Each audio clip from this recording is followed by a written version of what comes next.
Austatud kolleegid, akadeemikud, Vaba Akadeemia jätkab oma tööd trotsimaks viiruseid ja muid halbu asju.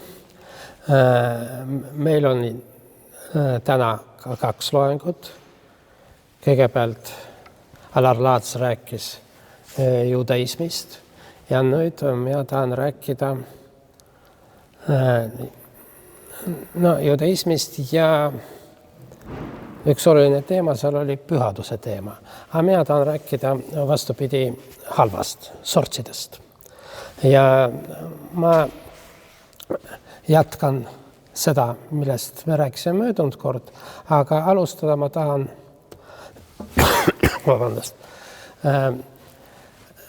selles samaga, mis oli Alar Laatsi üks viimane teema, nimelt makaabidest. Siin on mul vana ikoon, üks esimesi, kus on makaabeid, nende märtrid, 7 märtrilast koos oma ema Salomoniaga ja püha Eleazariga. Miks ma sellest alustan? See on vana probleem. Kes on terrorist ja kes on märter?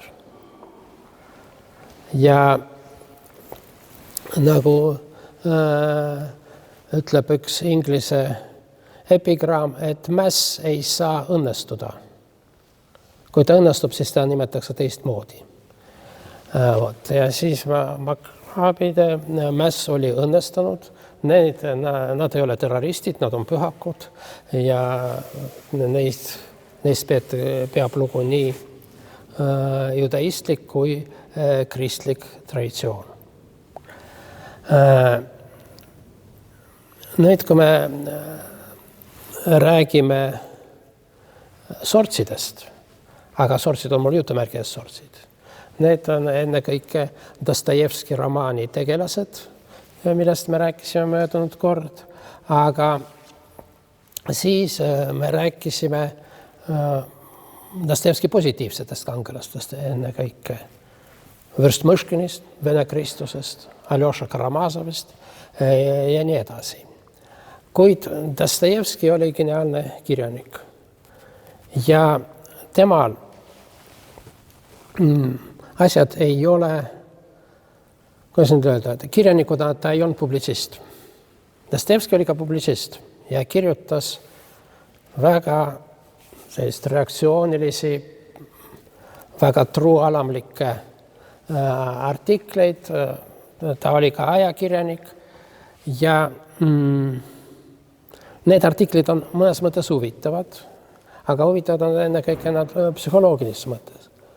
Dostojevski, nagu ka mõned teised parempoolsed publitsistid, mille vastu nad võitlesid? Nad võitlesid, nagu öeldakse praegu, see peasuunameedia vastu, sest peasuunameedia oli vasakpoolne. See on väga huvitav. See meedia, keda politseiriik kiusas taga, Dostojevski ja teised arvasid, et see kiusab neid. Ja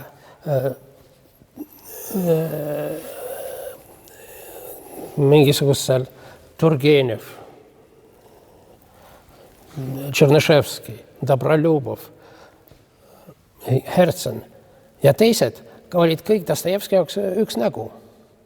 Need on liberaalid, aga liberaalidest tulevad sortsid ja sortsidest tulevad mõrtsukad. See on Dostojevski publitsist. Iseenesest see ei ole nii väga huvitav. Ja kui me loeme Dostojevski publitsistikat, siis jääb mulje, et seda kirjutanud üks Dostojevski romaanide personaažidest. Aga Dostojevski romaanid on hoopis midagi muud, sest seal alati on mitu häält ja ükski hääl kaasa arvatud seal Vürst Mõškini või Aljoša Karamazovi hääl ei ole autori hääl. See autori hääl on seal, nagu ütleb Mihhail Bahtin, on see on selline polüfooniline kompositsioon. Teos tervikuna koosneb kõikidest häältest. Kui me võtame ühe hääle eraldi, siis see ei ole see. Et see on väga oluline,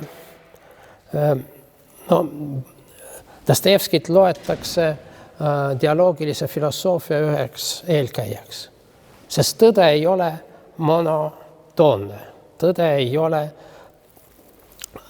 monofooniline, see ei ole üks motiiv, tõde on alati erinevate motiivide, erinevate häälte, erinevate seisukohta kontrapunktis.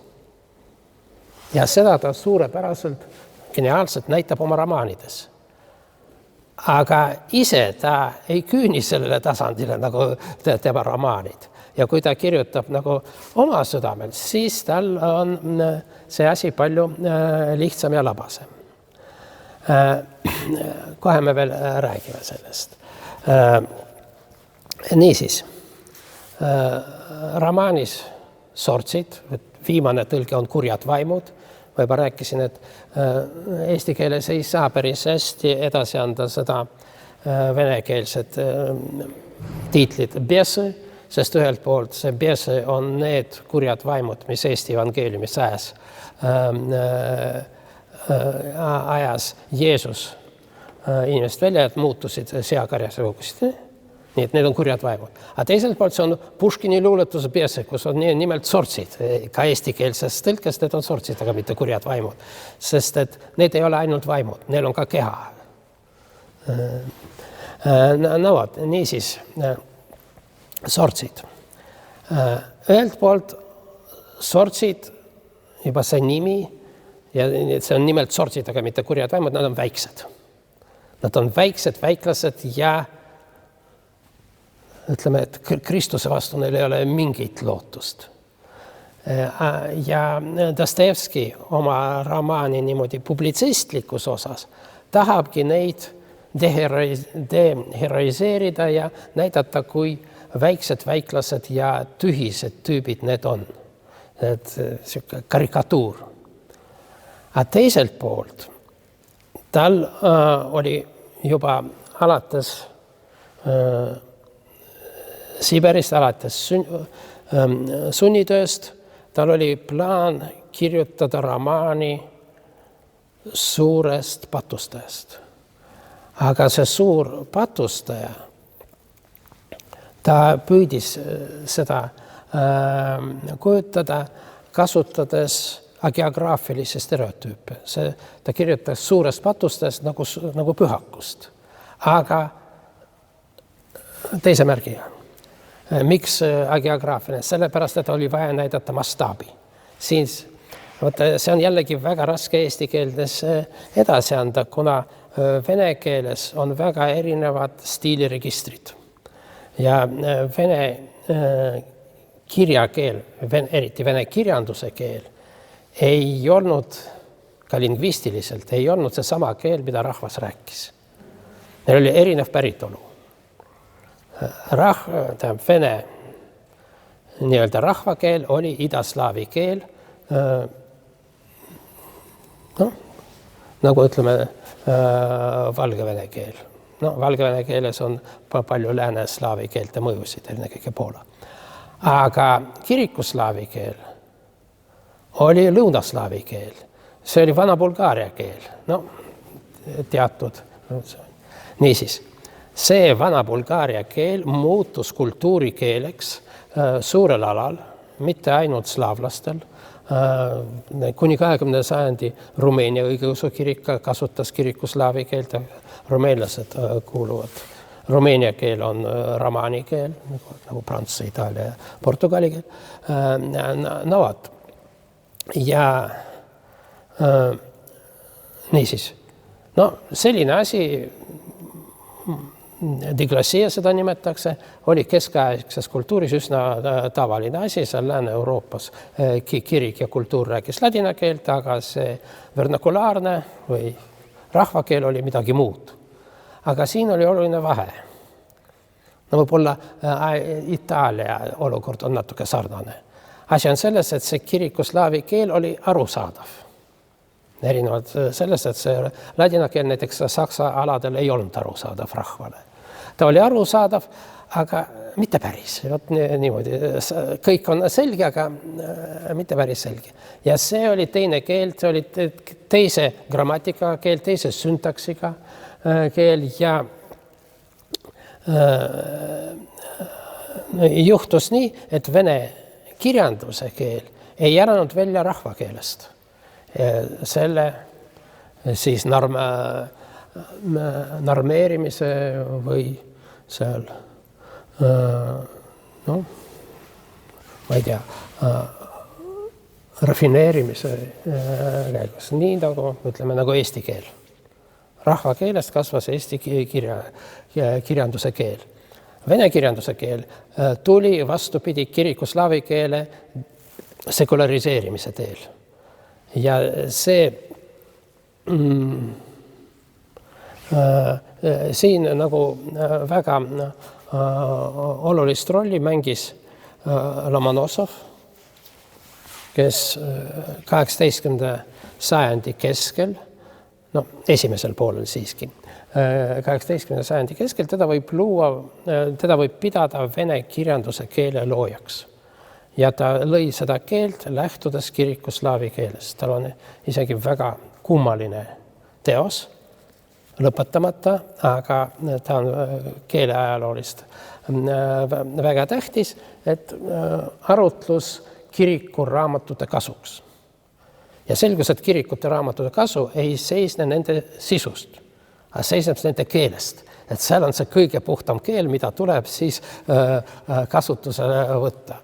Peeter esimese reformid olid sellise riigivõimu ja kõik, mis võimalik, desakraliseerimise. Aga Lomonosov läks nagu vastupidi. Ta desakraliseeris või sekulariseeris sisu, aga sakraliseeris keelt. Ja see on see keel, mida siis hiljem kasutas Lomonosov, Deržavin, Puškin ja kuni Dostojevskini. No, täiesti no, siiamaani, kui paljud täiesti uued sõnad vene keeles, nagu lennuk. Lennuk ei ole eesti keeles uus sõna, sest oli juba folklooris. Aga vene keeles see samalot on uus sõna. Aga ta on kirikuslaavi mudeli järgi tehtud. Idaslaavi mudeli järgi, et oleks samlot. Või kolhos, kolhos on idaslaavi asi, a samalot, vertaljot ja sellist asjad, see on kirikuslaavi mudel, see O või E, vezdihod, jällegi kõik asjad. See tüved võib-olla on uued, tüved on see keele avatud osa, aga grammatilised reeglid on kinnine ja siin ja ka süntaks on kirikuslaavi. Niisiis, tuleme tagasi Dostojevski suure patustaja plaani juurde. Kuidas ta kirjutab suures patustajas? Sest madalas rahvakeeles ei, ta kirjutab kõige kõrgemas selles praktiliselt selles kirikuslaavi keele sellises pidulikus variandis. Mitte puhas kirikuslaavi keel muidugi, aga ikkagi. No vot, me rääkisime juba sellest, et seal sortsides, seal on mitu teemat. Üks on need väiksed kaabakad, aga seal on taga ka suur kaabakas, see Stavrogin. See on see suur patustaja. Ja pole juhuslik, et Stavrogin, see on perekonna nimi, see on kreeka sõna Stavros, rist. See antikristus, ta on antikristus, tal on rist sees, tal on rist sees, aga ta on selle eitaja. Ja Stavrogin, ta on suur. Ja nagu kui me loeme seda romaani mitu korda järjest, siis on selge, et kuidagi need kaks liini nagu ei sobigi kokku, et kuidagi ühelt poolt Stavrogin on nagu nende sortsidega, aga teiselt poolt nad kuidagi need sortsid on nagu mingi virvendus mingisuguse. Dostojevski on vaja näidata, et selle väikse kurjuse taga on suur kuri. Ja see on selline väga oluline tolle aja mentaalsuse jaoks omane selline paradigma, et alati millegi asja taga on mingi suurem asi. See on selline nagu, no võime nimetada seda keskaegseks mõtles. Iga pühaku taga on Kristus. Iga patustaja taga on lõppkokkuvõttes saatan. Ja see on, ütleme, idakristluses, või õigemini, ma ei tunne kogu idakristluses, vene õigeusus. See on väga oluline. Tähendab, lääne kristluses, katoliikluses on selline asi nagu neutraalne käitumine. Ja hiliskeskajas tekkis isegi selline spetsiaalne valdkond nende jaoks, puhastustuli. Jean Le Goff, suur Prantsuse ajaloonik, ütles, kuidas puhastustule leiutamine. Aga puhastustuli on pigem mingisugune protsess, aga see mõeldi, et ikka selline koht, kuhu need satuvad. Niisiis, Dostojevski jaoks on selline asi absoluutselt vastuvõetamatu. Ja ta tsiteerib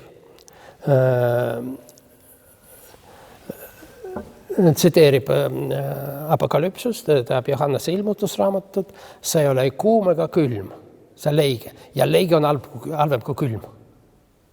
Sest suur patustaja võib muuta, aga see leige, ta ei ole mitte keegi, see on halvem. See, mis võiks arvata, see on normaalsed inimesed. Nad ei ole suurt pattu teinud. Nad teevad oma seal igapäevaseid väikseid patte. Aga sellest ei piisa, et nad igaveseks hukatuseks, aga see on kõige hullem. Nii. No vot. Stavrogin. Aga ei tule tal välja näidata, et kõik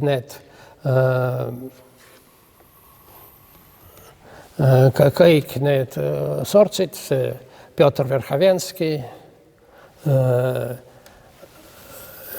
Kirillov ja teised, et nad on suured.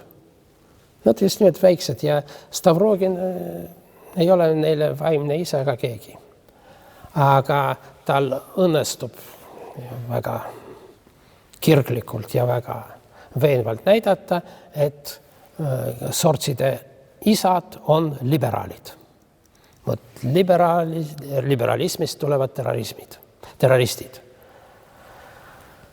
Pjotr Verhovenski, see põhiline sorts, aga tema isa, Stepan Verhovenski, on hea inimene, liberaalne, valgustatud, haritud ja nii edasi ja kasutab kõik liberaalsed stampe.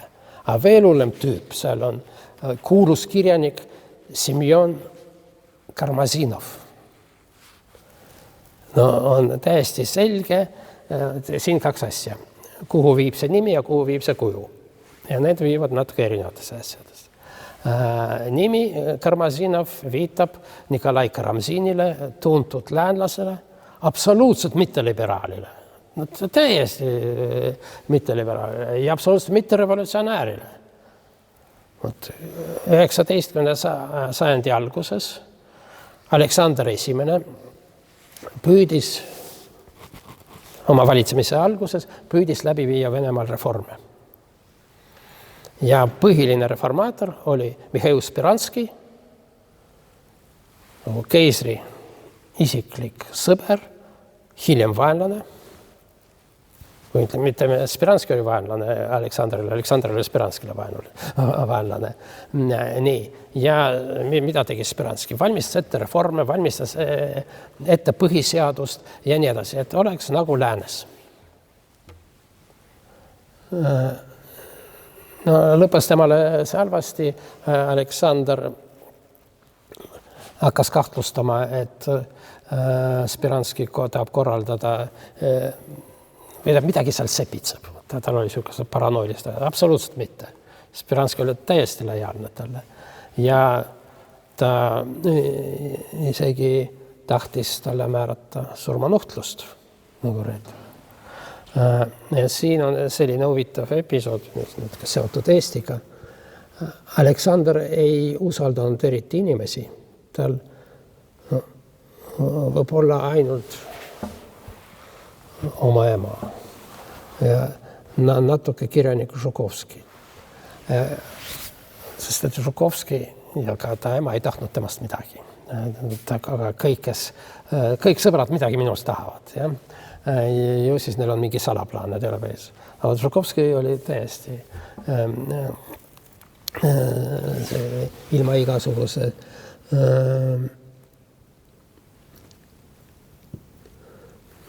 isegi ei olnud seal isegi mingisugust omakasu põhilise varju. Ja oli veel teine inimene. See oli Tartu Ülikooli rektor Parrot. Keisri isiklik sõber. Ja väga siiras inimene. Aga Aleksander ei olnud. Ja siis ta kirjutab Parrotile kirja, et mida teha selle Speranskiga, et ta on väärt seda, et teda hukata. Ja Parrotile kirjutab, et ta südamelt palub, et mitte seda teha.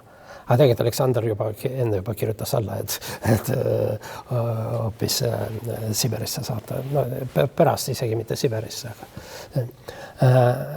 No võt. Speranski joon. Reformid nagu Euroopas ja Venemaa selline ajaloo magistraal on euroopalik.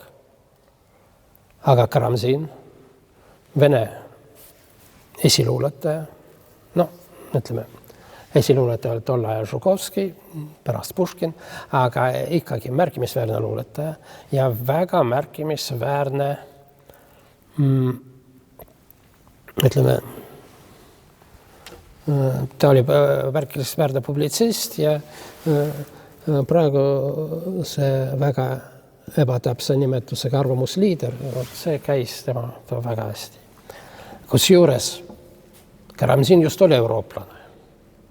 Palju rohkem kui Speranski. Speranski oli eurooplane oma intellektuaalses konstruktsioonis. Kunagi Euroopas pole käinud, üldse ta ei olnud aadlik. Ta oli väga hästi haritud, aga tema üle naerdi, sest ta rääkis prantsuse keelt vene aktsendiga. Ükski,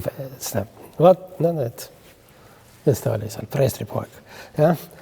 Kõik aadlikud. Nagu Puškin ja kirja oskamatu, kirjutab prantsuse keelt jubedade vigadega, kuidas ta räägib. Ja Karamzin muidugi oli eurooplane, aadlik ja sisuliselt esimene ajakirjanik. Ja tema ajakiri oli Euroopa kuulutaja, Vestnik Euroopa. Ja ta tahaksis tutvustada Vene ühiskonda, Euroopa mõtte ja nii edasi.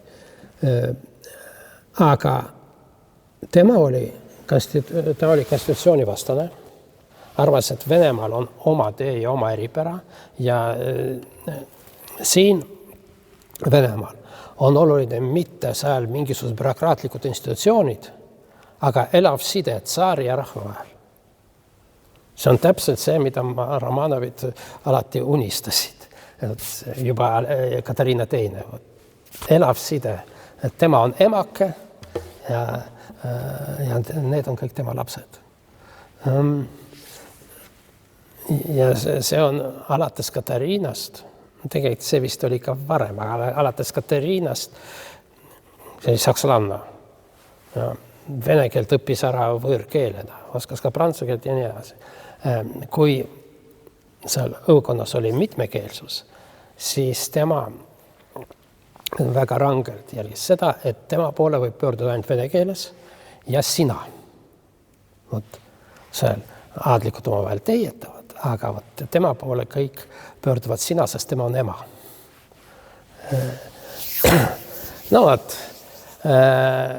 Igal juhul Karamzini mitte kuidagi ei saa pidada selliseks läänlaseks, liberaaliks nagu Dostojevski. Aga tema jaoks on oluline pigem isegi mitte ideoloogia, kuivõrd maitse. Karamzin oli elegantne, aga elegantsus oli see asi, mida Dostojevski ei armastanud.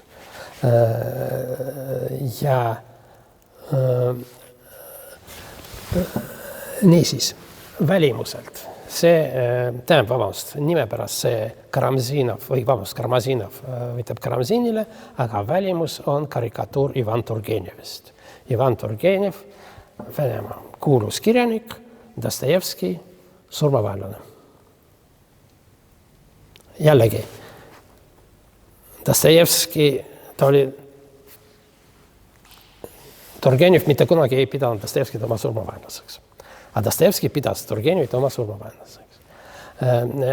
Asi oli, seal oli mitme aastate vanune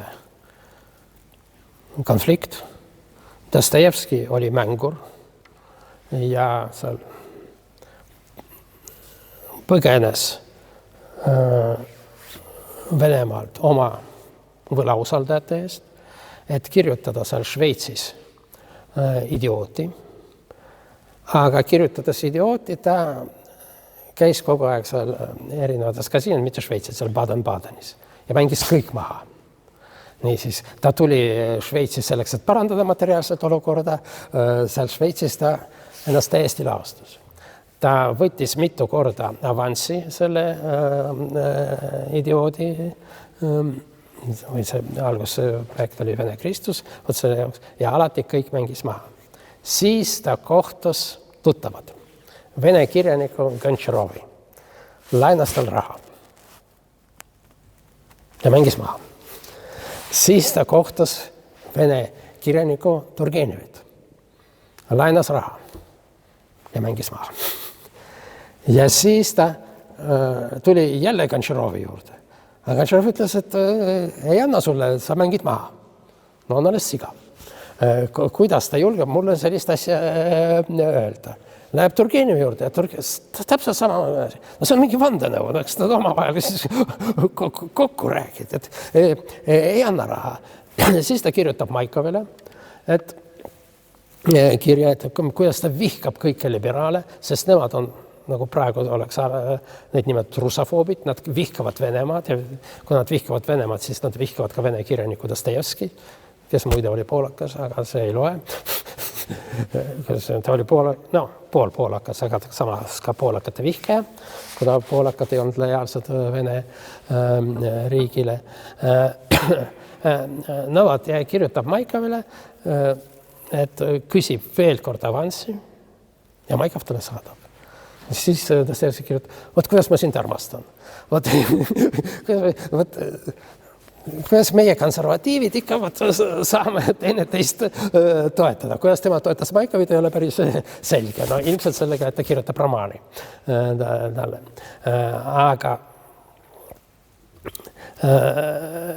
nii, et kuidas ta julgeb mulle öelda, et ma mängin maha? No ja mängingi maha. No, mis see sinu asi on? Mina küsin sult raha, aga sina on nagu see, ma ei tea, business-plaane ei tahad, mis sa selle rahaga teed. Igal juhul ta ei andestanud seda Turgenevile mitte kunagi. No, samas, kui oli 50. aasta Puškini surmast, siis nii Turgenev kui Dostojevski pidasid väga kuulsad kõned selle mõtte. Ja pärast kõned Turgenev, nagu isegi, pärast Dostojevski kõned Turgenev isegi natuke nagu pisar silmi tuli Dostojevski juurde ja embastada ja Dostojevski ei lükanud ta kõrvale. Aga pärast seda ikkagi ei armastanud Turgenevit. Nii, no vot sealt tulevad sortsid. Ja see on tal nagu kogu hingega ja nagu veenvalt näidatud. Aga see Stavrogin nagu isegi ei ole päris selge aru saada, kuidas nad on Stavrogin ja need Verhovenski, kuidas nad on seotud. No nad on tuttavad ja nii, aga need ideed on täiesti erinevad ja nii. Nii. Sortside romaani sortside kirjutamiseks tõuke andis reaalne juhus 1869. aastal tudengid või ütleme revolutsionäärid tapsid ära tudengi Ivan Ivanovi. Ja see oli nagu rituaalne mõrv. Selle grupeeringu eesotsas oli Sergei Nitšajev, kuulus, võib-olla kõige kurikuulsam nihilist ja anarhist. Tema lõi oma organisatsiooni, mille nimi on Narodne Rasprava, ütleme, rahva arvete õiendus, aga Rasprava on rohkem kui rahvaverine arvete õiendus. See kontekst on loomulikult selge, see on narodnikud, võitlevad rahva eest, aga narodnikud, vähemalt see esimene etapp, need ei olnud veel terroristid. Aga Nitšajev just sai aru, et terrorism on see, mis võib kuidagi elu edasi viia. Ta kirjutas revolutsionääri katekismust samal aastal, 69. aastal. Niisiis, 69. aastal ta oli ülimalt aktiivne, lõi oma organisatsiooni, see rahva arvelt õiendus, kirjutas revolutsionääri katekismust ja tappis või ta juhatas Ivan Ivanovi tapmist. No, sest revolutsionääri katekismus on mitte päris plagiaada, see on nagu järelluuletus. Ta võttis mallina Mihhail Bakunini revolutsiooni katekismust, mis oli ilmunud 3 aastat varem ja nagu viis lõpuni mõelda Bakunini tendentsid. Bakunin oli anarhist. Bakunist ma möödunud aastal rääkisin. Pikemalt ta oli ülimalt populaarne kõne, oraator ja revolutsioonilises juhtimises. Esimene internatsionaal lõppes Bakunini võiduga. Marx koos Engelsiga ja teistega, marksistidega, organiseerisid esimese internatsionaali, kommunistliku internatsionaali, või ütleme, sotsialistliku internatsionaali, aga siis liitus sellega Bakunin ja selgus, et ta on palju parem oraator kui Marx. Ja lõpus seal, kui see juhi valimisel selgus, et Marxil ei ole mitte mingit vastanud talle. Võitis Bakunin, aga ta oligi kõnemees. Ta mingisugust revolutsioonilist liikumist ta juhtida ei saanud. Ta oli publitsist, kirjanik, väga särav isiksus, aga ütleme, nullorganisaator. Nii, vot siis Nitšajev korraldas seda. Ta kirjutas oma katekismust, kus ta rõhutas nimelt mitte revolutsioonile, kuivõrd terroriaktidele. Ja oli väga oluline selline asi, mida praktiseerib maffia, et nad oleks kuidagi verega seotud. Ja siis ta valis välja tudengi Ivan Ivanovi, kes oli selle liikumise vastu, sest arvas, et see tudeng arvas, et selline tegevus võib viia ülikooli kinnipanemisele ja siis Nitšajev seletas oma jungritele, et Ivanov on politseiprovokaator ja ta teab meie olulisi saladusi, teda tuleb likvideerida. No, hiljem selgus, et Ivanov ei olnud mitte kuidagi politseiga seotud, mitte kusagile ei kaevanud, lihtsalt ta oli nende liikumise vastu. Nii, ja siis korraldatigi selline kollektiivne mõrv. Nitšajev ise selles ei osalenud, ta ainult seda korraldas ja siis ta põgenes välismaale ja seal ta kohtus veel Bakuniniga ja nii edasi, kuid meid praegu huvitab konkreetselt see Ivan Ivanovi mõrv. See on selle sortside põhiline teema, kuidas tappa inimest. Ja siia paneb veel Dostojevski juurde veel personaaži. Lisaks see on Aleksei Kirillov, insener. Ta on, ütleks, ta on Nietzschean enne Nietzschet. Tema konstruktsioon on väga lihtne. Jumalat ei ole. Järelikult inimene ise on Jumal. Siin natuke Feuerbachi me näeme ja nii edasi. Järelikult inimene on Jumal, mina olen Jumal ja minu kõige suurem nagu jumalik akt, näitan oma jumaliku suveräänsus, on enesetapp.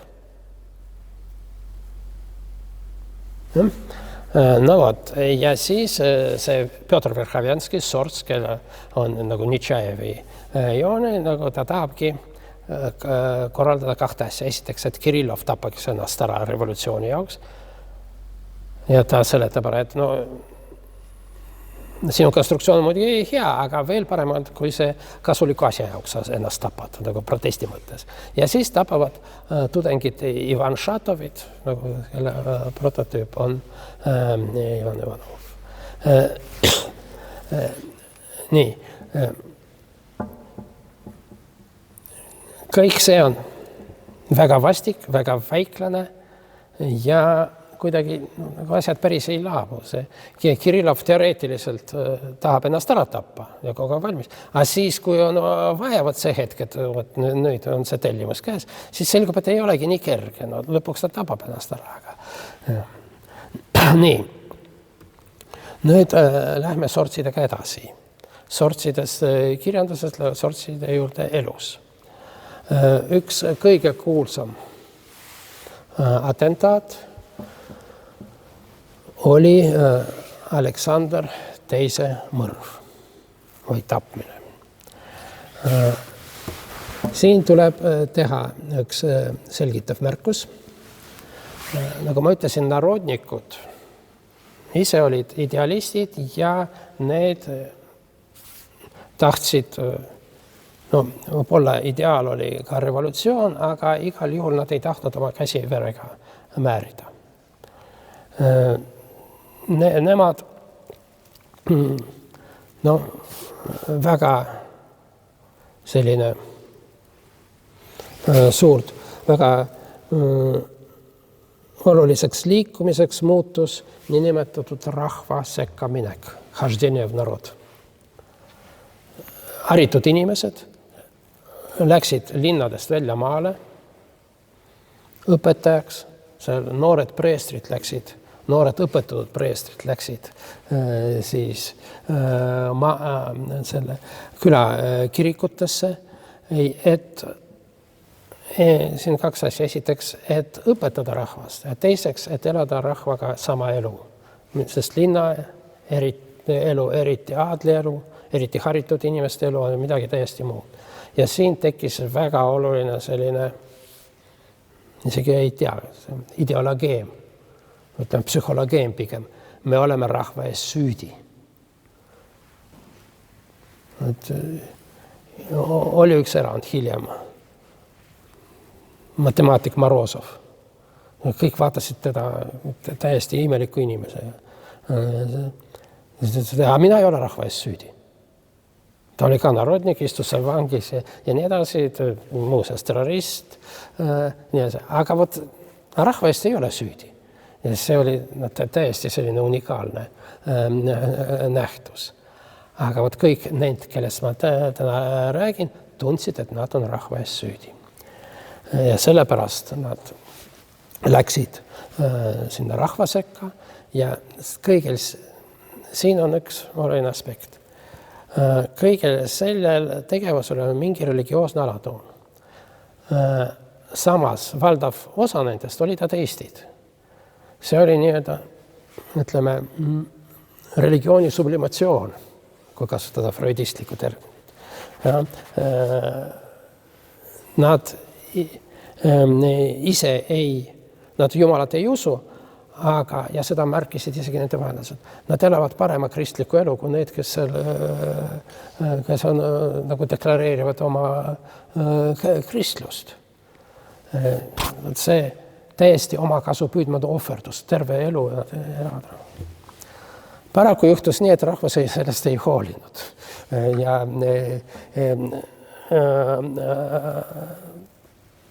nende saatus oli üsna kurb, aga ja kõige kurvem oli see, et see projekt läks luhta. Koolimajad rahvas hakkas põletama, seal arste tapeti ja nii edasi. Ja üldse täiesti arusaamatu. Kui ülemus, siis pead olema karm. Ja? Tuled siia, kes sa oled? No, seal, mõned nagu muutusid nagu päris rahva. On teada, et seal mõned progressiivsed preestrid hakkasid nagu ristid inimesed jooma. Ja, seal külas juhtub, siis on nagu selge asi, aga selline askees ei olnud üldse aru saada. Siis tekkis järgmine narodnikute generatsioon, need ei ole narodnikud, aga narodovoljtsi, narodne volja, rahva tahe.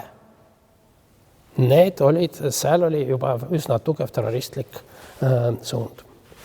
Rahva tahega on üldse nagu huvitav asi. Rahva tahe võiks arvata, et nad kuuluvad, mida rahvas tahab ja siis teevad. Absoluutselt mitte. Rahva tahe on see, et me lähme seletame rahvale, mida ta tahab. Ja, muide, see probleem oli juba Rousseau ees. Rousseau on pehme, idealistlik, loodusarmastus, blablabla, nii edasi. Eesmärk on see, et inimkond või vähemalt ühiskond oleks õnnelik. Rahvas oleks õnnelik. Aga mis juhtub, kui rahvas ei taha olla õnnelik?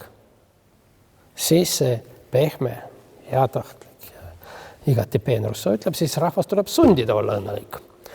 Ja see on enam-vähem see, mis Venemaal hakkas juhtuma. Rahvast hakati sundima olla õnnelik. Samas, need olid seal märkimisväärsed inimesed. 60 aastate lõpus üks grupeering nagu valmistas ette suurt ülestõusu. Ja rahvas nagu peaaegu läks kaasa. Aga kuidas seda ette valmistada? Kõigepealt tuleb kõrtsid kinni panna, et rahvas ei jooks.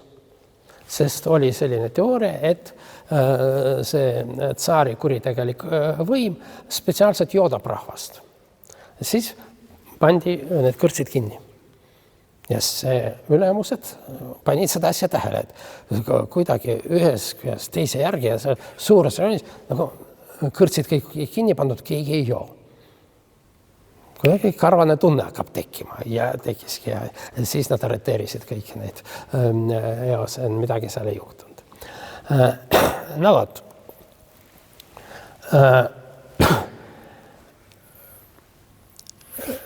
Terror. Peab ütlema, et narodovoljtside jaoks, rahva tahte väljendajate jaoks, terror oli alati enesekaitse ja õigluse akt. Terror oli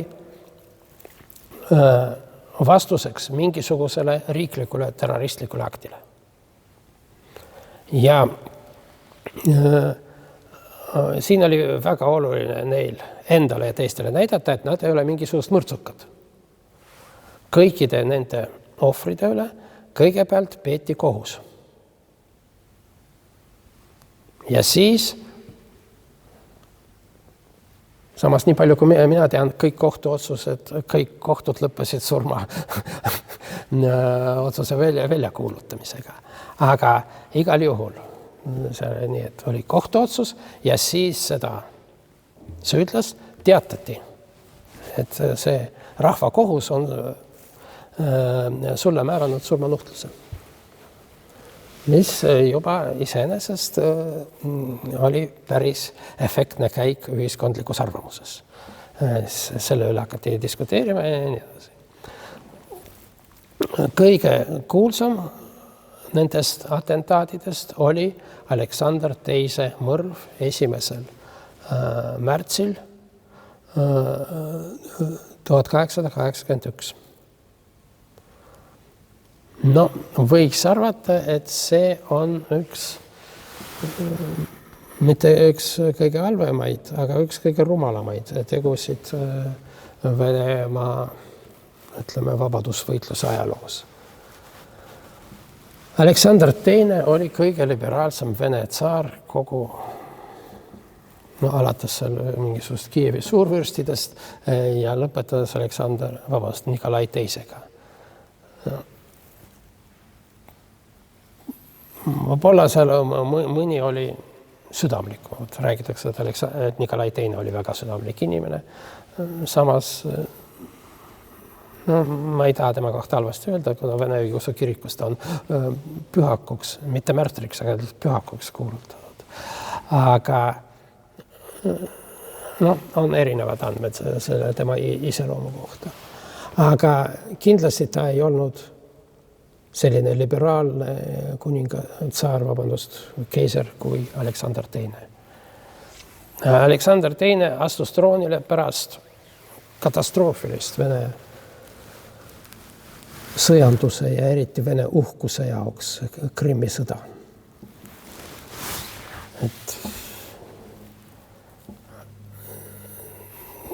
Vene väed, kes nad on, Napoleoni võitjad seal, Napoleonil on niisama, ta on antikristus, tal on 12 keelt seal, 12 jõzõk, vabandust, nagu antikristuse tuleb ja seda me võitsime. Ja siis selline häbiväärne kaotus Krimmi sõjas. Nii. Ja Nikolai, kes selle sõja üks alustajad, ei saa ainult Nikolaile seda süüd seal. Nii Türgi kui ka Euroopa suurriigid selles loos ei olnud, on väga raske leida positiivset kangelast. Nii, igal juhul see oli fiasko. See oli väga suur löök Vene uhkusele ja Vene väe kuulsusele. Ja oli selge, et need reformid, mis oleks pidanud alustama juba Katariina ajal, mis takerdusid Aleksander I ajal, millest ei tahtnud üldse kuulda Nikolai, vastupidi, Nikolail oli selline idee, et seda isevalitsemise vormi tuleb külmutada. Isegi ma ei oska öelda eesti keeles. Podmorosid, et nagu selline nagu tugeva pakasega kõvaks tegema. Aga see kõva pakasega kõvaks tegemine nagu pudenes laiali ja selge, et oli vaja reforme. Ja Aleksander II viis neid läbi. 61 pärisorjade vabastamine. Reform poolik, aga ikkagi. Sest see oli väga oluline selline laostav faktor Vene intelligentsile ja Vene adelkonna jaoks. Nad ei tahtnud olla orjapidajad. No, mõned tahtsid, aga üldiselt nad olid tahtnud olla orjapidaja, nagu Puškin. Suurepäraselt tahtis olla orjapidaja, aga ta ei tahtnud seda nime kanda. No pealegi vene keeles see ei ole nagu ori, ja see pärisori ei ole nagu pärisori. Nii, igal juhul see oli häbiväärne asi. Seda ei olnud kuskil Euroopas ja sellest loobuti. Agraarne küsimus ei olnud sellega suugi lahendatud ja sellest tulid veel igasugused pinged. Aga oli terve rida teisi reforme. Ja võib-olla nendest kõige tähtsam oli kohtureform. Aleksander II viis sisse vandekohtu. See tähendab, et mõistavad, kas inimene on süüdi või mitte ametnikud, aga rahva seest valitud või loositud inimesed. Ja see on oluline, kui me räägime praegu nendest terroristidest ka. Nii, no vot. Aga seda otsustati tappa. Kes on lugenud Bulgakovi näidendi Turbiinide päevad, seal üks see turbiinipäev, see on juba Venemaa katastroof, see tsaari võim on kukutud ja nii edasi. Ja siis seal üks tegelane Mõšlevski ütleb, no et ja küll on rahvas. Ennast üldse ei saa aru. No oli üks tsaar, sümpaatne, põskhabemega. Tapsid ära raisad. No, ubili svovotši. Nii, võt, oli üks sümpaatne põskhabemega tsaar. Nii, aga samas sümpaatne põskhabemega tsaar, ta oli Venemaa jaoks üsna progressiivsete ideedega, aga ta oli väga silmakirjalik inimene. Ja nagu üldse rahutused ei tule siis, kui on väga repressiivne režiim. Rahutused seal kas siis, kui ta natuke muudab või kui natuke lõdveneb. Ja see oli nii rahva kui ka ühiskonna ootused olid palju suuremad. Talupoegade ootused olid täiesti teised. No, andis neile vabadust. Aga kellele jääb maa? No, nad said maad, aga vähe ja halba. Seda jaotati mõisnikute ja talupoegade vahel, nii et paremad maid jäid mõisnikule. Ja siis tekkis idee, et see ukaas on võltsitud, et tsaaril oli tsaar, kes on meie isa. Et tema kirjutas nagu päris selle õiget, vabastas ja maa meile. Siin tuleb meelde selline episood üks dekabristidest. Selline idealist, ei tahtnud olla orjapidaja, tuli oma nende matside juurde, mužiki, ja ütleb, et kutid, lasen teid vabaks. Mornid näod, seal midagi sosistavad omavahel. Ja no, miks te ei rõõmusta? No, tule, kingid teile täiesti vabad inimesed olete, tehke, mis tahate. Ja siis nad tükk aega sosistasid ja siis tuli see nende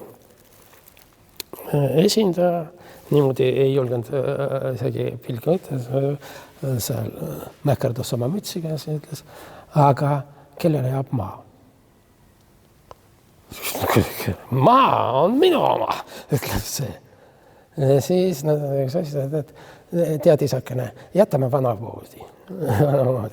Et meie oleme sinu oma, aga maa on meie oma. Nii et selles mõttes võt see, et kinkis vabadust ja ka maad. Aga maad on viletsad ja vähe. Kui maad, siis maad. Ega siis mõisnik ise ei hakka ju seal kündma. No, ja seal tekkisid mitu talupoegade ülestõusu. Aga ka liberaalne intelligents ei olnud suugi rahul. Ütleme, ei, vabandust, liberaalne oli rahul, radikaalne ei olnud rahul. Ütleme, Turgenev oli väga rahul. Aga Tšernyševski, Dobroljubov, teised absoluutselt mitte. Ja isegi selline võrdlemisi revolutsiooniliselt meelestatud Hertsen tervitas need Aleksandri reformi ja tema andis välja ajakirja Häirekell Kovakov. Ja tema selles olukorras oli tsaari poolt, aga mitte Tšernyševski ja Dobroljubovi poolt. Ja kui nemad nagu seda õhutasid pahameelt ühiskonnas ja sellist revolutsioonilist olukorda, siis revolutsionäär Hertsen kirjutas oma selles ajakirjas venekeelse artikli inglisekeelse pealkirjaga Very Dangerous. Väga ohtlik, praegu väga ohtlik, sest reaktsioon võib kohe tagasi tulla. Ja nii. Ja sellepärast isegi Tšernyševski spetsiaalselt läks Inglismaale Turgenevi Hertseniga rääkima. Millest täpselt rääkist ei ole teada, aga Tšernyševski oli üks väike probleem. Ta õppis ära ise inglise keelt. Tuli Londonisse ja selgus, et keegi ei saa temast aru. Sest ta ei tulnud selle peale, et inglise keeles hääldatakse teistmoodi, kui kirjutatakse. Ta oskas väga hästi inglise keelt, aga kirjutab. Ta sai aru, millest ta siis hakkas kirjutama ja siis talle juhatati. No vot. Aga igal juhul enamus ei olnud rahul ja tekisid rahutused. Ja siis tekkis kuuldus, et politsei jaoskonnas kasutati füüsilist jõud tudengi kallal või füüsilist nuhtlust. Ja selle peale revolutsionäär Karakosov läks tsaari tapma selle suveaja juures läks, tulistas, aga tulistas mööda sellepärast, et üks möödakäija tõukas teda. Ja see oli väga huvitav ühiskonna reaktsioon. No muidugi Karakosovit vangistati ja tema saatus oli väga halb, aga ühiskonna silmis nii progressiivses kui liberaalse, sest tema Karakosov oli kangelane. Aga see tüüp, kes lükkas teda, talle andi aadli tiitli ja andi just raha, ta jäi ennast kohe surnuks. No väga ruttu surnuks. Teda põlastati. Ja ainult Nekrasov oli ainuke inimene, kes kirjutas luuletuse selle inimese auks. Aga niisiis, Karakosovi kuul lendas mööda. Ja siis need narodovoldsed, seal olid konkreetsed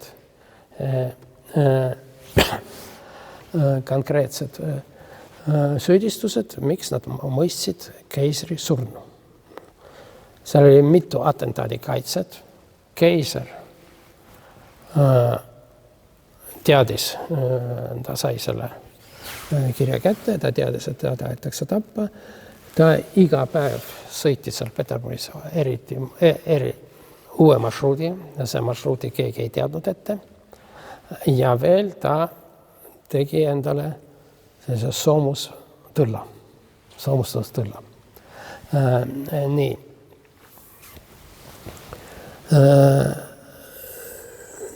Seal oli järjest mitu ebaõnnestunud atentaati, aga saatuslikul 1.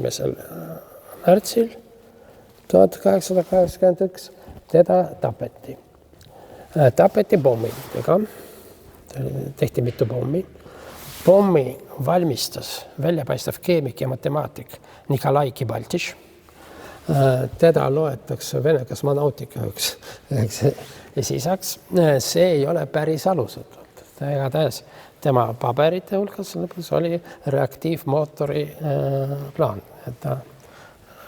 No ma ei tea, kas ta mõtles reaktiivmürsku teha või midagi sellist. Igal juhul tema ideed olid lõppkokkuvõttes, nad isegi mõjutas natuke Koroljovi ja ehkki seal on, kui me vaatame seda Kibaltiši skeemist, ta on üsna primitiivne, aga ta sai aru sellest reaktiivse liikumise põhimõttes. Aga veel ta tegi neid pomme. Seda rühmitust, mis pidi tsaari hukkamise läbi viima, juhtis Andrei Željabov, keda aga žandarmid arreteerisid mõni päev enne, kui see atentaat sai toime. Ja siis hakkas juhtima esimene väljapaistev Vene naisrevolutsiooni juht Sofia Perovskaja, aadlisoost, väga heast perekonnast, see on täied kasvatust, aga ta oli Nauka Željabov, süüdi rahva eest ja seda süüd tuleb lunastada oma verega, aga enne kõike see veri peab olema, ma ei tea, selle mõrtsuka vere. Niisiis Perovskaja juhtis, aga seda viimast ja edukat atentaati sooritasid 2 bombisti, Ignati Grinevski ja Nikolai Rõsakov. Näete, Rõsakov oli kõige noorem, tal on isegi 20 aastane. Kuid siin on veel üks palju olulisem asi. Rõsakov oli ainukene nii-öelda rahva seast inimene. Ta oli tööline. Kõik teised olid aadlikud, seal mingisugused ametnikud ja nii edasi, nagu ütleme, privilegeeritud klass. Ja niisiis, kus meil siin on see esimesena viskas pommi Rõsakov, nad arvutasid välja, kust tsaar tuleb, seal tegelikult nad mitu marsruuti, seal mitu need rühmitust, kus pommidega oli valmis, aga siis nad vaatasid, kus hakkasid nagu politseinikud kuidagi närviliselt ennast käituma enne seda. Ja selge, et siit nüüd sõidab. Ja siis Rõsakov viskas pommi. Pomm tappis hästi palju rahvast, kaasa arvatud, mille pärast eraldi tuuakse välja 14-aastast poissi, täiesti kõrvalised inimesed, aga see tõld oli soomustatud ja see sai kahjustatud, aga tsaar tuli välja, tuli haavatute juurde. Seda Rõsakovi püüti kohe kinni. Tsaar tuli tema juurde, küsis, kes sa oled? See andis oma vale nime, millega ta oli. Ja selle ajal viskas pommi Grinevski.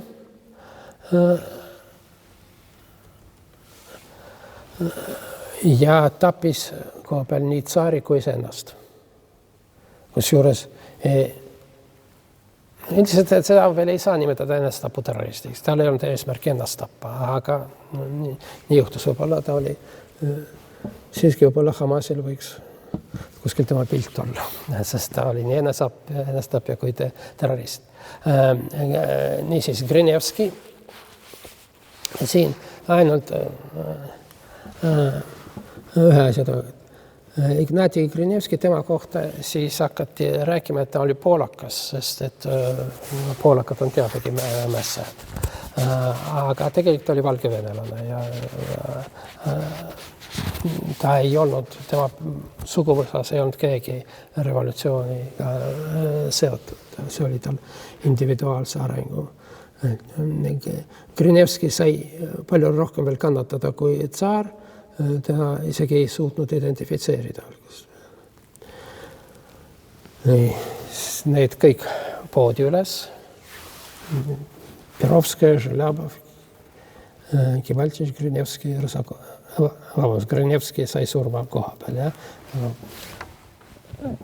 Siin on selline huvitav moment selles pildil, et nad saavad enne ülespoomist armulauda. Mõned sellega ei nõustunud ja ei võtnud. Aga sellest natuke hiljem. Nii.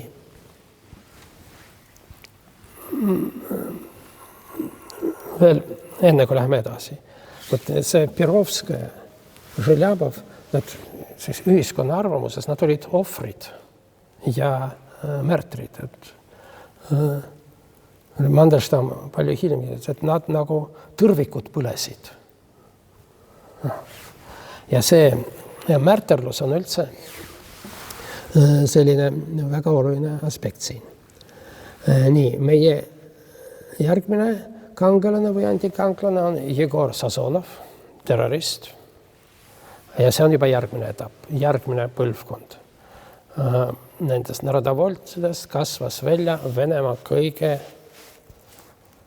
suurem erakond, esseerid, sotsialistid, revolutsionäärid. Sotsialistid, revolutsionäärid, neil oli see oli tõesti väga suur liikumine, aga nende seas oli niinimetatud sõjaline organisatsioon. No nagu ütleme seal, Iiri IRA on poliitiline tiib ja on sõjaline. Või Hamas poliitiline partei heategevusorganisatsioon ja ka terroristlik tiim. Nii ka oli eseeridel. Niisiis, Sazonov on nimelt terrorist. Tal oli mitu terroriakti, ta on sooritanud, neist kõige kuulsam oli siseminister Vyacheslav von Plehve mõrv 1904, see tähendab enne 1995. aasta revolutsiooni. Miks ta tapeti, sest siseminister teadagi halb inimene. Nii. Ja ka Sazonov ja muide, teda ei saadud alguses kinni, ta põgenes läände. Pärast ise tuli tagasi valedokumendid, siis ta saadi kätte. Määrati talle vist eluaegset vanglakaristus ja 1910. aastal ta sooritas protesti mõttes enesetapu. Protest oli seotud sellega, et alates 1907. aastast likvideeriti vähemalt osaliselt poliitvangide institutsiooni. Ja neid pandi kokku kriminaalidega. Aga kriminaale võis füüsiliselt karistada, nuhelda. Ja siis, kui ühte võitluskaaslast nuheldi, siis Sazonov tappis seda ära protesti mõttes, et juhtida tähelepanu sellele, et mis siin tehakse poliitvangidega. Ja muide, sellel oli üsna suur kõlapind. Kuid võib-olla eraldi tuleb rääkida Ivan Kaljajevel.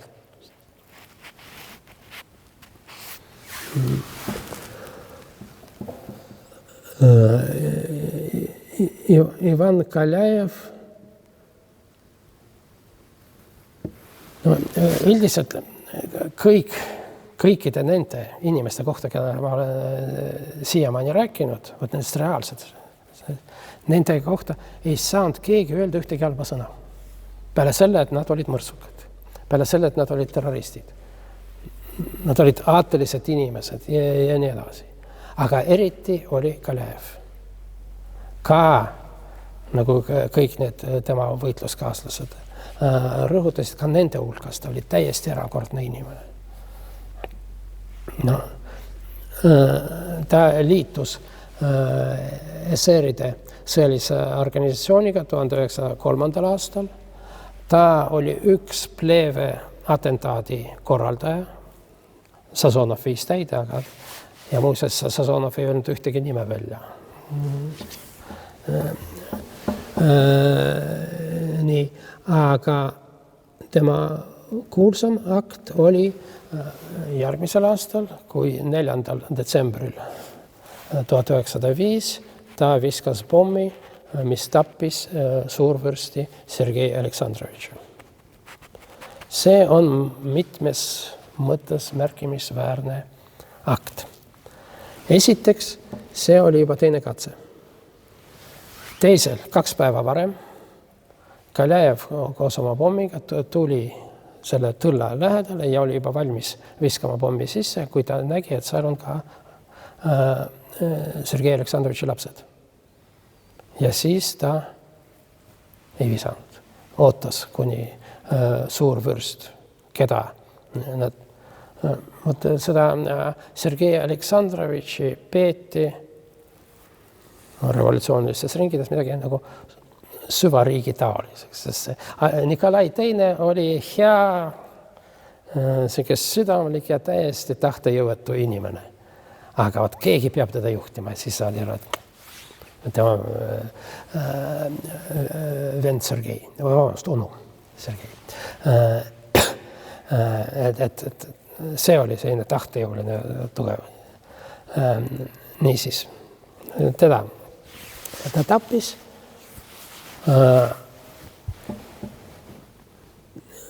ülekuulamisel. Ta ei öelnud ühtegi sõna. Tükk aega nad üldse ei teadnud, kes ta on.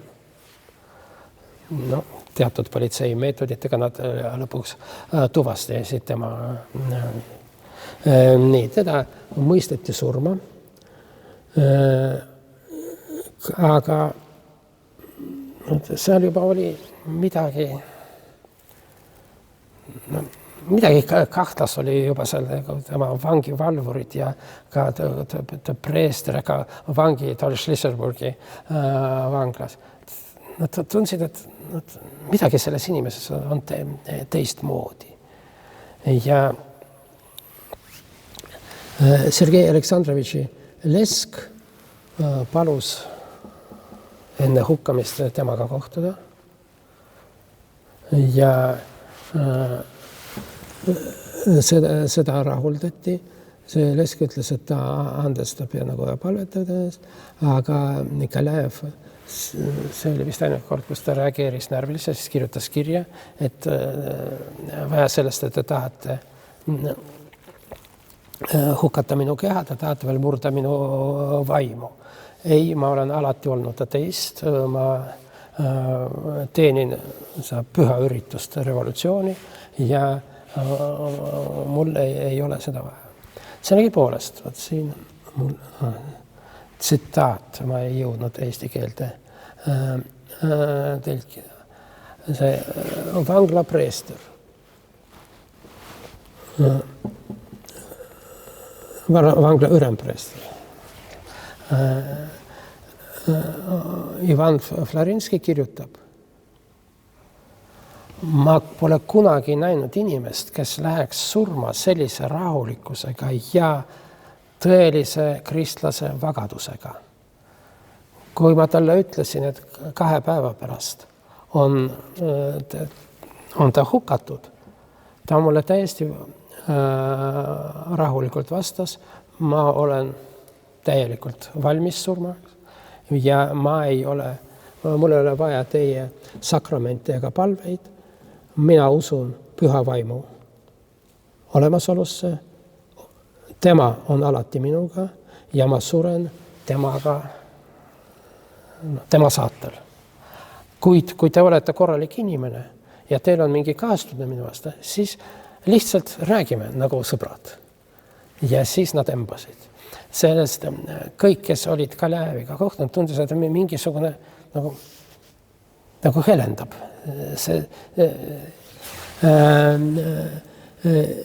Nii, ja ka kohtus ta ütles, et ta ei tunnista, et ta on süüalune, et ta on vang. Eesti keeles tuleb. Ta on sõjavang. Me oleme 2 sõdivat poolt. Teie olete vägivalla teenrid, aga mina olen rahva kättemaksja, sotsialist ja revolutsionäär. Meid eralduvad laipade mäed, aga need on need laipad, mida teie tegite. Teie kuulutasite rahvale sõda ja meie võtsime selle sõja kuulutamise vastu. Ja hiljem 1950. aastal Albert Camus kirjutas näidendi õiglased Vene terroristidest. Ja aga ennekõike ta oli sellest Kalevist vapustanud. Ja ta kirjutab nii, et ka 1950. aastal ei suuda me esitada neile ühtegi küsimust, millele üle nad ise ei ole vastanud oma elu ja surmaga. Sest Camus oli väga resoluutne terrori ja vägivalla vastane. Kui tema tundis selle suurust. Nii, Kalev muide oli ka andekas luuletaja, aga kõik see ei olnud oluline. Ta elas ühe eesmärgi jaoks ja tema oli mitu korda palunud selle oma sõjalise organisatsiooni juhte, et tema viiks seda kohtuotsust, revolutsioonilise kohtuotsust täide. Ja ta mõnes mõttes ta otsis ka oma märtri surma. Nii, võt siin kerime tahapoole. Ma rääkisin, et 1907. aastal võeti selline otsus, et poliitilised vangid ei ole enam koos.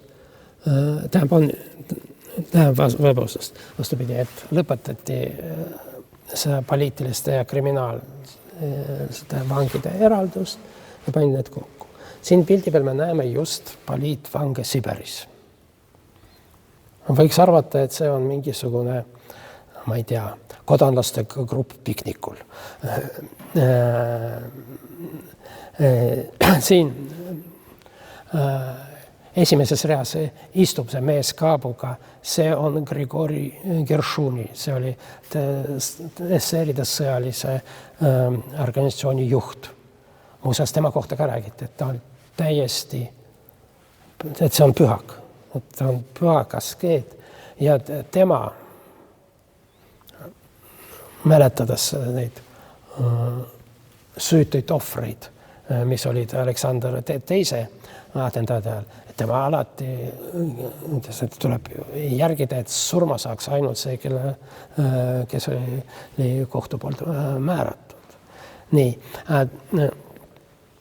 seal üleval nurgas seisab Grigori Sazonov, aga Gershuni kõrval, see keskel esimeses reas, istub Maria või Marusia Spiridonova. Ta oli viimane SR-ide juht, temast natuke hiljem.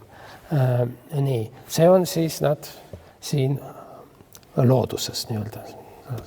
Aga see on vangla. Mis me siin näeme? No võiks arvata, et mingisugust ohvitserid oma seal preilidega. Aga ei ole. Need on vangivalvurid koos oma nende daamidest terroristidega, keda nad siin valvavad. Ja see Marusia Spiridonova on jälle seal tagarea keskel. Nii. Spiridonova oli SR-ide juht, ta oli viimane SR-ide juht 1917-18 aastal. Ta revolutsiooni ja lõppes see tema edukas juhtimine 6. juunil 1918 niinimetatud SR-ide ülestõus bolševikude vastu. Enne juba seal SR-id lagunesid vasakpoolseteks ja parempoolseteks. Parempoolsed, need olid praktiliselt need narodniku ideaalid. Vasakpoolsed olid need, kes olid rohkem revolutsioonis, nad moodustasid koos bolševikega valitsust. Igaks juhuks ma tuletan meelde, et oli selline pärast revolutsiooni ajutine valitsus, sai aru, et tal ei ole mandaati riigi valitseda, on ainult ajutine ja tuleb kokku kutsuda, see, mida nimetati учредительное собрание, see paika padev kogu, kuhu valitakse inimesi ja siis nad töötavad välja konstitutsiooni. Seda kogu Lenin ajas laiali, aga need olid esimesed ja veel kaua aega viimased, võib-olla siiamaani viimased vabad valimised Venemaal. Ja võitsid SR-id, mitte bolševikid. Aga kusjuures võitsid pigem parempoolsed SR-id. Need olid kõige rohkem. Nii, aga vasakpoolsed SR-id, Marusia Spiridonova oli nende juht koos Leniniga moodustasid valitsuse ja siis see Spiridonova sai aru, et see valitsus on rahvavaenulik. Et see valitsus, kus ta osaleb, on rahvale vaenulik. Ja siis tema koos anarhistidega ja moodustaski sellise nagu ülestõusu katse. See algas üsna vastikult. Neil oli üsna palju tšekiste olid nimelt vasakpoolsed SR-id. Seal oli üsna vähe bolševikke. Dzeržinski muidugi oli, aga need olid väga palju igal juhul olid SR-id ja SR Jakov Blumkin tappis Saksa saadiku Mirbachi selleks, et provotseerida Saksa ja Venemaa sõda. Sest SR-id ei tunnistanud Bresti rahu. millega anti suur osa vähemalt ära, et nüüd hakkab sõda ja siis nad teevad riigipööre ja võtavad võimu. Nii. Need lahingud olid üsna lühikesed, paar päeva ainult kestsid ja sisuliselt see oli armee võitlus Tšekaga. Ja isegi võiks öelda, et Lenini poolt astusid välja Läti kütid. Nemad surusid maha need tšekiste. Suur osa neist oli juute. Nii et võiks olla Läti juudi sõda seal. Võitsid lätlased. Pärast suurem osa nendest Läti kütidest olid represseeritud ja maha lastud. Nii. No, arreteeriti ka Spiridonova. Vanglas ta kirjutas kirja Leninile. Et Lenin kuulutas välja 18 aastal punasterrorit. Ja see kiri oli väga kummaline. Sa ei tohi kasutada sõna terror. Terror on püha. See terror on revolutsiooniline terror despootia vastu. Aga sina oma despootliku režiimiga, mis on hullem kui tsaari oma, sa kirjutad, sina ei tohi seda kasutada. Nii, no vot, teda ei lastud maha. Ta oli erinevad, kogu aeg teda arreteeriti, lasti vabaks, seal kuskil ta elas ja kuni lõpuks siis 41. aastal arvati, et aitab ja lõpuks lasti maha. Nii. No vot, aga miks ma veel teda siia valin? Sest et paljude, hiljem avastati, et paljudes talupoegade peredes, seal, kus olid ikoonid, seal oli ka Marusia Spiridonova foto. Hulgas, et ta oli nagu rahvasest tohutu populaarne. Nii. Ma ei taha, et jääks vale mulje, et kõik nad olid sellised pühakud ja Dostojevskil oli, no Dostojevski sortsid olid teatud suurem mõttes tema konstruktsioon, aga no selliseid ka oli. Ja võib-olla kõige parem või kõige vastikum tüüp on see Jevno Azev. Ta pärast seda, kui Gershunit arreteeriti, Azev sai sõjalise SR-ide organisatsiooni eesotsa. Niisiis SR, revolutsionäär, alates 1903. aastast sõjalise organisatsiooni juht. Ja tema, Kalajev, sooritas seda Sergei Aleksandrovitši mõrva, aga sepitsas ja kõik valmistas ette Azev. Mida aga Kalajev ei teadnud, et see sama Azev on alates 1892. aastast salapolitsei agent. Ja ta oli provokaator. Ja mõnes mõttes ta oli geniaalne tüüp. See oli Dostojevski tüüp. Ta reetis politseid revolutsionääridele ja revolutsionääre politseile. Politseile ta, kusjuures politseist ta väga hinnati, sest tema andis väga palju revolutsionääre ahistati. Aga revolutsionäärid ka hindasid teda, et vaatega seal isegi suur vürsti tappis. Aga 1908. aastal oli SR-idel ülesanne tappa tsaar, keiser Nikolai II. Vot seda juba Azev ei saanud korraldada ja seal mitu järjest kõik need atentaadid luhtusid ja oli selge, et seal on keegi reetur. Ja üks väljapaistev publitsist, ka revolutsionäär, aga tema käsi ei olnud verega määritud, Burtsev, teda hakati nimetama Vene revolutsiooni Sherlock Holmesist. Tema uuris välja, kes on provokaatorid ja ta uuris välja mitmesest ajenti. Niisiis, vot, selline nime. Azev lõpetas oma revolutsioonilise ja politsei tegevuse 1912. aastal, põgenes Saksamaale, elas varju nime all ja kuidas nüüd öelda, ütleme, elas väärtpaberite müügist ja ostust.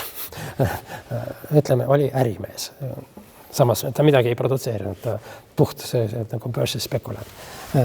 Üsna hästi tal läks kuni siis sõjani, kui need paberid kõik kaotasid oma väärtust. ja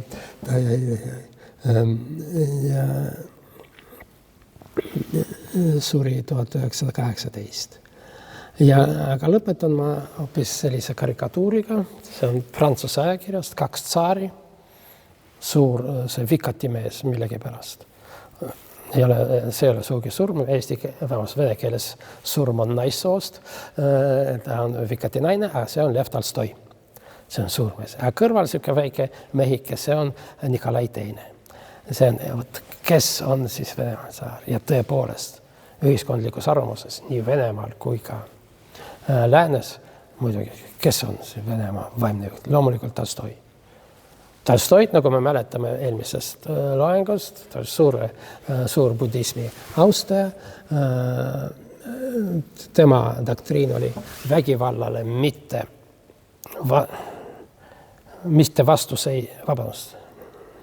kurjale mitte vastu seisav vägivallaga, nii protivlение злу насилия. Nii. Ja tema kirjutas mitu kirja tsaaridele, algus Aleksander III ja siis Nikolaile, kus ta alati palus mitte hukata neid revolutsionääre. Nii et ta oli tapmise ja surmanuhtluse vastu. Siin aga on üks, ma ei tea, paradoks. Ta kogu aeg mõistis hukka tsaari võimu vägivallatsemist või see kättemaksuoperatsiooni edasi, kui ta ei ole kordagi hukka mõistnud terroriste. Ka tema silmis nad olid, kui mitte pühakud, siis igal juhul nemad on see ohver. Sellega ma täna lõpetan.